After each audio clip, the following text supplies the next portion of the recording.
Hi, I'm Amanda Gomez, and I'm going to be talking to you about makerspaces. Makerspaces are places where people can gather to create, invent, and learn. How can technology support makerspaces? Well, in some cases, technology is a makerspace. With 3D printers, for example, my students can design and develop their own products. With the website Codable.com, my students can learn how to code and develop their own mazes and games. Furthermore, teachers can provide circuits and students can have hands-on experience with that. In cases where technology is not necessarily needed in the makerspace, teachers can find ways to incorporate technology so that students can reflect on their makerspace experience and share their finished products with the real world. As John Dewey says, we do not learn from experience, we learn from the reflection on experience. How do makerspaces support my learners' process for learning?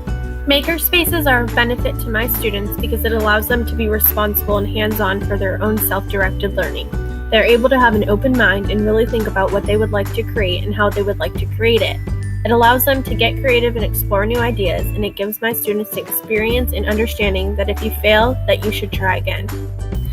In my class, for example, I had a student that was on Codable.com learning about sequences and their relation to coding. She was then given the task to create her own maze in which the marble was able to hit all 3 stars that she placed within her maze. Upon trial, my student hit an error.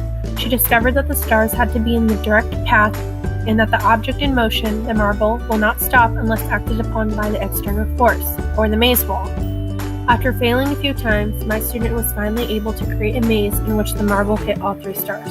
I believe that this makerspace of creating a maze teaches my students not only about Newton's law, but to never give up. How does this makerspace support the learner's evidence and final products of learning? Well, if the final product, such as the maze, works, then my student clearly understands the concept and the lesson that is being taught.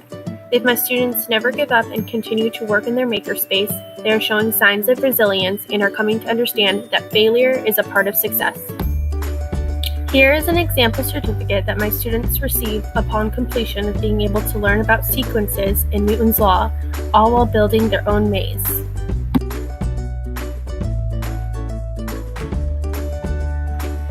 Here is an example of my students' completed maze.